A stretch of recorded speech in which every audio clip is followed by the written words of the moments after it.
बहुत समय पहले की बात है। द्रोण नगरी में 4 दोस्त रहा करते थे। उन चारों में से 3 ब्राह्मण कई तरह की विद्याओं से निपुण थे, जबकि चौथे के पास किसी तरह की विद्या नहीं, लेकिन वह बहुत बुद्धिमान था। चौथा दोस्त हमेशा अपनी बुद्धि का इस्तेमाल करके हर समस्याओं से बचने का रास्ता निकाला थे, जबकि अन्य दोस्त विद्यावान होते हुए भी समझदारी से काम नहीं देते थे। एक दिन उन चारों दोस्त ने मिलकर सोचा कि पैसा कमाने के लिए विदेश जाना चाहिए।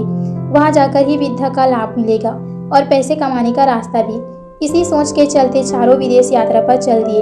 यात्रा करने के दौरान एक ब्राह्मण दोस्त ने कहा कि हमें सिर्फ एक दोस्त के पास विद्या नहीं है, ऐसे दोस्त को हमारी विद्या के कारण मिलने वाले धन नहीं मिलना चाहिए, वो धन वापस जा सकता है।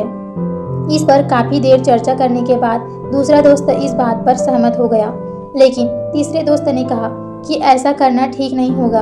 हम सभी बचपन से दोस्त हैं और अब यह फैसला लेना गलत होगा। हम जो कुछ भी कमाएंगे उसे 4 हिस्से में बांट देंगे। इस बात पर सबने हामी भर ली और सभी विद्या का चमत्कार लोगों को दिखाने के लिए आगे बढ़े। तो यात्रा के दौरान जंगल से गुजरने हुए उन्होंने एक मरा हुआ शेर देखा। सभी ब्राह्मणों ने कहा कि हम अपनी विद्या के चमत्कार से इस शेर को जिंदा कर सकते हैं, इसमें हमें बहुत सी यश और कीर्ति मिलेगी। तीनों ब्राह्मण दोस्त उसे जिंदा करने में लग गए, लेकिन चौथे बुद्धिमान दोस्त ने उन्हें ऐसा करने से मना किया। उसने कहा कि अगर तुम लोग इसे जिंदा कर दोगे तो वह जिंदा होते ही हम सबको खा जाएगा। चौथा दोस्त के बहुत कहने के बावजूद तीनों दोस्त नहीं माने।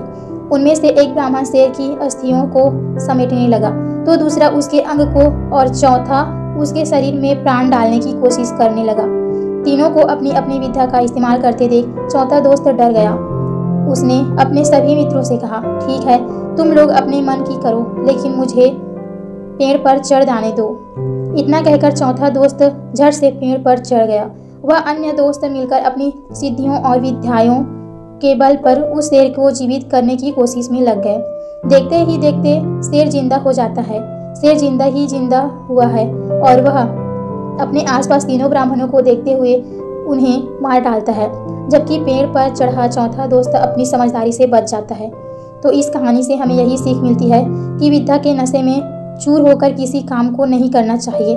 हर काम को करते हुए उसके अच्छे और बुरे दोनों परिणाम के बारे में सोचना जरूरी है। सिर्फ विद्या से निपुणता ही नहीं, बल्कि बुद्धि का होना भी जरूरी होता है।